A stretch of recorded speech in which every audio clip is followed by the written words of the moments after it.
Hello बच्चों, मैं हूँ आपकी हिंदी टीचर अंजू मैडम और अंजू मैडम के क्लास में आप सभी बच्चों का हार्दिक स्वागत है। बच्चों, मैं आप लोगों के सामने आज एक नए वीडियो के साथ आई हूँ। मैंने आप लोगों को पहले ही बताया था कि सबसे खतरनाक कविता को पढ़ने के बाद ही मैं उस पाठ के प्रश्न उत्तर की चर्चा करूँगी। तो आज का यह वीडियो उसी विषय पर है। मैं आप लोगों को यह सूचना देना चाहती हूँ कि जो जो लेसन पढ़ा दिया गया है, जैसे यमराज की दिशा का 2 वीडियो है, अर्थ के पर आधारित और एक प्रश्न उत्तर पर आधारित, और सबसे खतरनाक कविता का अर्थ पर आधारित, यह वीडियो का लिंक जो है डिस्क्रिप्शन बॉक्स में मैंने दे दिया है। और जो बच्चे अभी तक नहीं देखे हैं इन वीडियो को, वे डिस्क्रिप्शन बॉक्स में जाकर लिंक को क्लिक करके इस वीडियो को देखें, सुने, समझें और परीक्षा की तैयारी करें, क्योंकि परीक्षा नज़दीक आने वाली है। आप लोगों को खूब अच्छी तरह से पढ़ना है, अच्छे नंबर पाने हैं।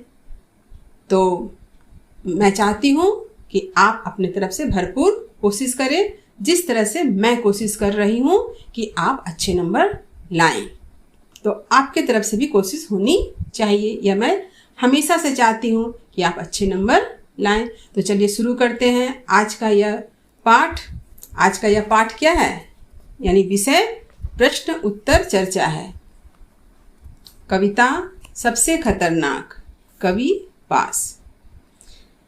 इस पाठ से मैंने ज़्यादा प्रश्न आप लोगों को नहीं दिया है, लेकिन जो भी प्रश्न है वह पूरे पाठ से संबंधित है। ये 3 प्रश्न का उल्लेख मैंने किया है। ये तीनों प्रश्न को अगर आप पढ़ेंगे तो आप पूरे पाठ को पूरी अच्छी तरह से समझ जाएंगे, और अगर कोई नया प्रश्न बनेगा भी तो आप उसका उत्तर आराम से लिख सकेंगे। तो 1 नंबर प्रश्न इस तरह से है, मेहनत की लूट और पुलिस की मार खतरनाक क्यों नहीं होती है? मेहनत की लूट और पुलिस की मार खतरनाक क्यों नहीं होती है? अब किसी का मेहनत का पैसा कोई लूट लिया, पुलिस की मार पड़ी, तो इसे कवि ने खतरनाक नहीं माना है। इसे क्या माना है कि ये बुरा है, अच्छा नहीं लगता ऐसा होना, लेकिन खतरनाक नहीं माना है। तो उत्तर क्या लिखेंगे? क्योंकि हम समय के साथ इनका विरोध करके अपने आसपास की परिस्थितियों को सुधार सकते हैं। यदि कोई हमारे मेहनत की कमाई को लूट लेता है या हमें बेवजह पुलिस की मार पड़ती है, तो हम इन परिस्थितियों का सामना कर सकते हैं, इनके विरोध में आवाज़ उठा सकते हैं। इसीलिए ये परिस्थितियाँ खतरनाक नहीं हैं। अगला प्रश्न,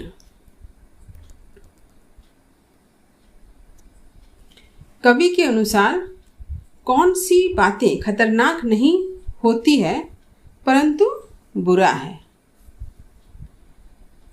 तो इसका उत्तर है कि कोई व्यक्ति बिना कारण के अगर दोषी बना दिया जाए, बैठे बिठाए पकड़े जाना, यानी कोई व्यक्ति बिना कारण के दोषी बना दिया जाए, ये बहुत बुरा है। आंखों के सामने अन्यायपूर्ण कार्य को घटित होते देखकर सहम कर चुप हो जाना भी बुरा होता है, कि हमारे सामने कोई अन्यायपूर्ण घटना घटित हो रही है और हम देख रहे हैं और चुपचाप बैठे हुए हैं, ये भी अच्छी बात नहीं है। और क्या कवि बताते हैं, भ्रष्टाचार या कपट, धोखाधड़ी के केस में किसी का सही होते हुए भी चुपचाप फंस जाना भी बुरा है। भ्रष्टाचार, कपट, धोखे, ये सब कुछ चल रहा है हमारे चारों तरफ, और कोई व्यक्ति सत्य के मार्ग पर चल रहा है लेकिन उसे फंसा दिया गया, ये अच्छी बात नहीं है, ये भी बुरी बात है। अभाव में जीना और अपने चारों तरफ हो रहे अन्याय को देखकर आक्रोश को मन में दबा लेना। हमारे चारों तरफ कितने अन्यायपूर्ण घटना घटित हो रहे हैं, उन घटनाओं को देखकर हमको गुस्सा आ रहा है, लेकिन हम क्या किए हैं, मुट्ठियां भींचकर अपने गुस्से को नियंत्रण में रखे हैं। गुस्सा को क्या कहते हैं, नियंत्रण मतलब कंट्रोल में रखना, नियंत्रण करके रखे हैं, ये भी अच्छी बात नहीं है। और क्या है, वक्त के निकल जाने का इंतजार करना भी बुरा है, परंतु ये सारी स्थिति कवि के अनुसार खतरनाक नहीं है। अब कुछ लोग क्या सोचते हैं, चलो समय निकल जाएगा तब देख लेंगे।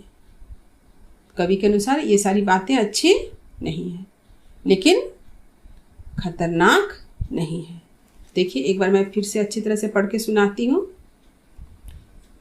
कोई व्यक्ति बिना कारण के दोषी बना दिया जाए यह बहुत बुरा है। आंखों के सामने अन्यायपूर्ण कार्य को घटित होते देखकर सहम कर चुप हो जाना भी बुरा होता है। भ्रष्टाचार या कपट, धोखाधड़ी के केस में किसी का सही होते यहाँ लिखना होगा हुए भी चुपचाप फंस जाना भी बुरा है। यानी भ्रष्टाचार या कपट, धोखाधड़ी के केस में किसी का सही होते हुए भी चुपचाप फंस जाना भी बुरा है। अभाव में जीना और अपने चारों तरफ हो रहे अन्याय को देखकर आक्रोश को मन में दबा लेना और वक्त के निकल जाने का इंतजार करना भी बुरा है। परंतु ये सारी स्थिति कवि के अनुसार खतरनाक नहीं है। अब चलिए 3 नंबर प्रश्न पर। कवि के अनुसार खतरनाक क्या है? अब तक जो प्रश्न थे उसमें क्या उल्लेख था? क्या खतरनाक नहीं है। अब जो प्रश्न है उसमें यह उल्लेख है कि खतरनाक तब है क्या। तो चलिए उत्तर देखते हैं। कवि पास के अनुसार सबसे खतरनाक है जब कोई व्यक्ति अपने चारों तरफ होने वाली अच्छी या बुरी घटनाओं के प्रति कोई प्रतिक्रिया ही ना करे। यानी मुर्दा बन गया ना। अपने चारों तरफ होने वाले अच्छे और बुरे हर घटनाओं के प्रति कोई प्रतिक्रिया नहीं करे। यह बहुत खतरनाक होता है क्योंकि वह जिंदा होते हुए भी एक मुर्दा लाश के समान है। वह व्यक्ति जिंदा होते हुए भी मुर्दा के समान है। उसके मन में ना ही खुशी हो, ना ही कष्ट है, ना तड़प हो। उसके मन में ना खुशी की भावना है, ना कष्ट है, ना तड़प है। कुल मिलाकर यह कहा जा सकता है कि जब किसी व्यक्ति के भविष्य के सारे सपने मर जाते हैं तो हम क्या कह सकते हैं? सब मिलाकर कुल मिलाकर क्या कह सकते हैं कि यदि किसी व्यक्ति के भविष्य के सारे सपने अगर मर जाते हैं तो वह स्थिति सबसे खतरनाक और भयावह होती है।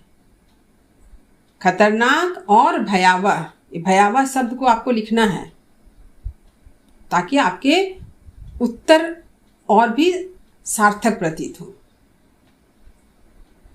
ये खतरनाक और भयावह होती है। तो फिर से एक बार पढ़ के सुना रही हूं। कवि पास के अनुसार सबसे खतरनाक है कि जब कोई व्यक्ति अपने चारों तरफ होने वाली अच्छी या बुरी घटनाओं के प्रति कोई प्रतिक्रिया व्यक्त नहीं करे, वह जिंदा होते हुए एक मुर्दा की तरह हो। उसके मन में ना ही खुशी हो, ना ही कष्ट या तड़प हो। कुल मिलाकर यह कहा जा सकता है कि जब किसी व्यक्ति के भविष्य के सारे सपने मर जाते हैं तो वह स्थिति सबसे खतरनाक और भयावह होती है। तो ये जो आपके सामने 3 प्रश्न हैं, ये तीनों प्रश्न आपके पूरे पाठ के अर्थ से संबंधित हैं। अगर कहीं से और भी कोई प्रश्न पूछा जाएगा तो आपका उत्तर इसी प्रश्न के उत्तर से ही निकल आएगा। तो उम्मीद है आपको आज का यह विषय आपके लिए काफ़ी फायदेमंद रहेगा, आपको ज़्यादा से ज़्यादा लाभ पहुंचाएगा। अगर आपको लगता है कहीं कुछ समझने में दिक्कत हुई हो तो आप मुझसे प्रश्न पूछ सकते हैं। उसके लिए आपको कमेंट बॉक्स में जाकर के अपने प्रश्न को टाइप करना होगा और मुझ तक भेजना होगा, तभी मैं आपके प्रश्न का उत्तर आपको दे पाऊंगी। तो यह वीडियो सब बच्चों के लिए काफ़ी फायदेमंद है, काफ़ी हेल्पफुल है। परीक्षा के लिए ज़रूरी है। तो आप इस वीडियो को ज़्यादा से ज़्यादा शेयर करें अपने दोस्तों में, इसे लाइक करें और सब्सक्राइब करें, ताकि जैसे ही मेरा नया वीडियो बनकर आएगा आपको उसका नोटिफिकेशन अपने आप आपको मोबाइल पे मिल जाएगा। आपको किसी से पूछने की कोई आवश्यकता नहीं होगी कि नया वीडियो क्या आया, कौन सा है। तो मिलते हैं एक नए वीडियो के साथ। शुभकामनाओं के साथ मैं विदा ले रही हूँ आज के लिए। धन्यवाद।